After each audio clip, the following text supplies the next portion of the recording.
Hello guys, welcome to Visordown.com. My name is Alex and right next to me we have Verity. If you follow us on social media, you would have seen Verity pop up here and there. I mean, I've basically used her to go everywhere across the country. Basically, anytime there's an event, anytime I need to be somewhere, I jump on Verity because she absolutely eats up the miles. She is the Kawasaki Versys 1000 SE Grand Tourer 2022 edition. I nickname her Verity because she's my long-termer. Got to get a bit of affection in there somewhere, haven't we? Let's go into it, talk about what she's all about, how much of a great Grand Tourer she is, and just how much fun I've had with it so far, 2,500 miles in. Now, she's the Grand Tourer edition, the Versys 1000 SE. The SE basically, to me at least, meaning the sports edition? Not really. It's the electronic suspension mostly that separates the Versys 1000S to the SE edition. So the Grand Tourer pack basically gets you the top box and panniers, the frame sliders, the fog lights, and a universal GPS mount. And these are all accessories that you can buy from Kawasaki on, say, the Versys 1000 SE base edition, and you can spec up from there. If you do go for the Grand Tourer, it is a grand total, as of speaking, £17,169. The Versys 1000 SE is £15,469. So you could jump into a Kawasaki dealership and say, look, I want the base edition, I want the panniers and top box, not too fussed about the sliders and not too fussed about the GPS mount, but I want the fog lights. You can spec it up from there basically. But if you go for all the bells and whistles, you get Verity. And she comes in either grey or green. Now what I want to talk to you about today is more of how good she is as a Grand Tourer, because I've eaten up miles on this. As I say, I'm 2,500 miles in, and my sort of first impressions review, which was just after the first service at 600 miles, was all on Visordown.com. So head on over there, pause the video, give that a read if you want to get the full lowdown on the first impression sort of review of Verity. Now she's a top spec model, so of course she's basically out of the dealership suited for touring around either 1 or 2 up. She's just so easy to jump on and ride, and basically you can get on, cover about 200 miles per tank, maybe 250 if you're feeling a bit fruity to go right to the upper limit of that 21 litres and continue on from there. Of course, powering Verity is the 1043cc inline 4 with dual overhead cams and 16 valves.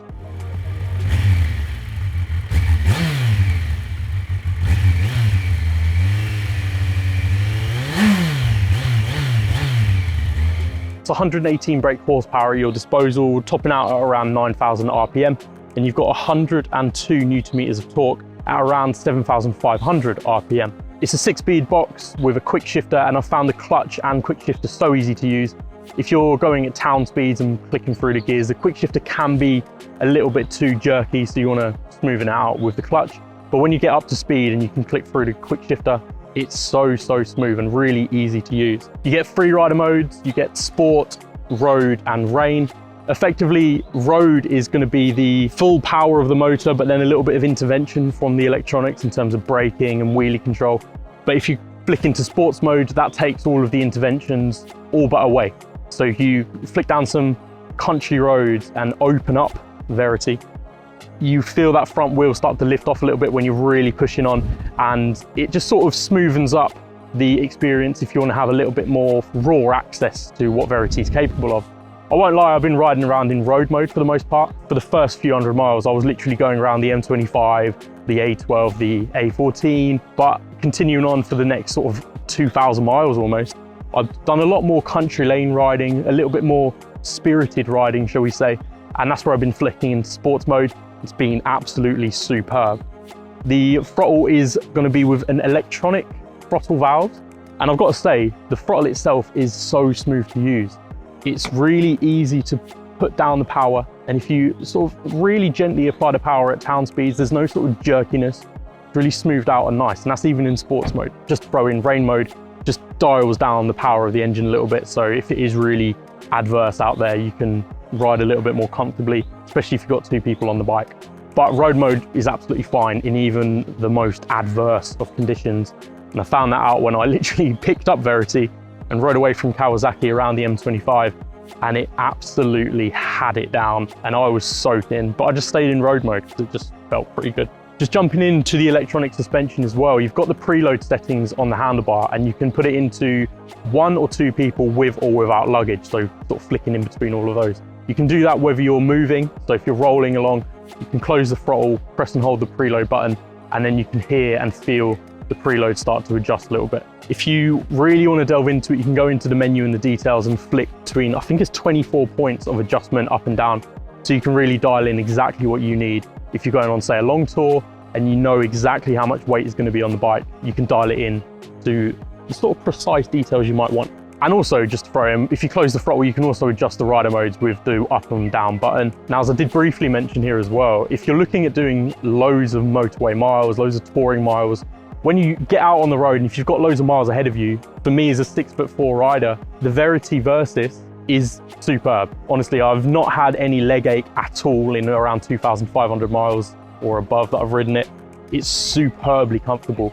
You've got a touring screen here that can be adjusted up and down, but it's a little bit fiddly to do that. You can't do it whilst you're riding. I would like it to be like a one-handed operation system. You can duck in behind the screen and you can feel the wind go over your head. If you've got earplugs in, it's basically next to no noise. There's no vibrations through the pegs, and there's a little eco light to know if you're economy, nice mileage, and you can just sink miles, honestly. I will just throw in, it's a 21-litre fuel tank, and from that you can get about 220 miles before your heart starts to beat a little bit faster. Perhaps a bigger fuel tank would be nice, but I can understand from a weight perspective, she is currently 257 kilograms as a curb weight. So if you start adding more fuel to that mixture, you're gonna get to around 260 and above. And again, for me as a tour rider, that's absolutely fine because Verity is a big bike, but for shorter riders like poor old Toad, you might get a little bit uneasy if you're doing a slow speed maneuver and, you know, bike starts to tip and you've got to stick a leg out. Could be a bit touch and go. In terms of the seat height, it's 840 mil and it's nice and padded, really comfortable. The pillion seat, just as comfortable really. It's a nice little indent in there where your passenger can sit. If you get the top box of the backrest, got some grab handles here. Foot pegs are sort of medium height, not too low, not too high. Goldilocks, I'd say. And yeah, your pillion is going to be happy on there just as you are. So you can get on there 2-up, sink miles. I mean, the Versys itself is all about versatile system. I think that's where they got the sort of semi-acronym from, but it is versatile. I mean, if you want to go for just doing long tours, it will do it. If you want to really open it up, flick into sports mode with no panniers, no top box on there, it will do it. It certainly will do it, and it's great fun to ride. Of course, you've got the quick shifter, you've got a really nice throttle, and the power delivery is so smooth. You know, if you're opening up onto a dual carriageway from a slip road, you can really get on the power and rock it up to 70 miles an hour to get up to speed in literally no time at all. It's great fun. The brake levers are adjustable both sides, so brake and the clutch. I will just throw in as well, it's 17-inch wheels on the front and rear, so they spin up nice and well. You got twin 310mm semi-floating pedal disc at the front, and then you've got radially mounted monoblock Nissin calipers that are Kawasaki branded. At the rear, you've got a 250mm disc, and yeah, works really nicely. I mean, the power is nice and progressive, so there's not really an initial strong bite, but if you really want to get the braking on, you feel the bike sort of go forward a little bit. And if you're in road mode especially, you feel the ABS kick in that little bit. Of course, just to sort of take it back to Verity's size, sorry Verity, you might want to listen to this bit, but she's really big, 15-20mm wheelbase, so pretty long. And in terms of height and width, pretty big. If you've got the panniers on the back and you're filtering along, be very mindful of how much size you're taking up, both at the front from the handlebars and the hand guards, and at the rear for your panniers. Of course, if you're a tourer, you know this already, but there's been a few times where I've been a bit touch and go about how close I'm getting to cars because, you know, on the M25, sometimes it gets quite narrow. Without the panniers on, with just the top box, absolutely fine, no problems at all weaving in and out of traffic to filter along nicely. But with the panniers on, sometimes I second guess it and think, I'm just gonna wait here for a minute because this is quite narrow. Don't wanna risk scuffing anything up. I will just throw in a few of the negative points that I found. Of course, the GPS mount, for me, I don't have a GPS unit or a sat nav, so it just sort of sits there. At the moment, I've got some sunglasses just chilling on there. There's not really much else use for the GPS mount, so if I was speccing one up, I'd either think, well, I don't really need the GPS mount, so I might take it off or just have to invest in some sort of GPS. The cruise control itself on the bike is really easy to use. You just flick it on and off and you can set and reset it and adjust the speed from there. I will say that sometimes the speed can sort of bounce up and down maybe 1 or 2 miles per hour. So if you've set it to a solid 30 and you're going through some cameras, just be very wary, if it's a very sensitive camera, of how fast you're going to be approaching that because it might edge up to 32 miles an hour without you really noticing. Probably not enough to set the camera off in any case, but just be wary of it.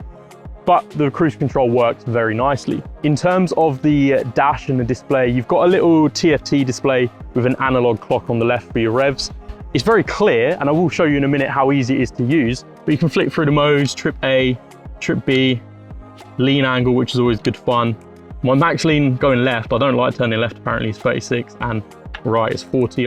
I would sort of want a little bit more functionality and maybe maps integration or your iPhone integration, something like that, just to spice it up as a top spec 17 grand tourer. I will also throw in that there's the standard like car accessory mount thing where you can charge your phone up, but that means you need to get the adapter and then plug in your phone. Don't have a USB socket on this one, which to me is a little bit of a ball drop, because just chuck in a USB. I'm not even sure there's an adapter kit to put that as a permanent USB socket, plug your phone in. With the panniers and top box, you get just over 100 litres of storage, which is mega. The top box is massive. The panniers are decent size, and you can get the inner bags, which come with the Grand Tourer at least, for the top box and panniers to just cram all your stuff in. But I've got a rucksack that I chuck in the top box rather than the Kawasaki one. And the panniers, I just use the Kawasaki ones that come in as the inner bags. And you can hold a decent amount, even easily a weekend away for two of you. If it's just one of you, you've got a few extra shirts for the night out, happy days. One thing I don't understand is why there's a sort of V cut into the panniers. And I put this on the Visordown.com review as well, because it feels like if you were to just sort of push it out a little bit more, you could fit more in there and the bags would be square. The exhaust itself sounds really nice. You can get an Acra slip-on or an Acropovic slip-on. I think that's 850 or so pounds, and it's just a slip-on, it's not a full system. So whether you want it to sound a little bit more with maybe 1 brake horsepower increase, maybe reduce a little bit of the weight, you can do so.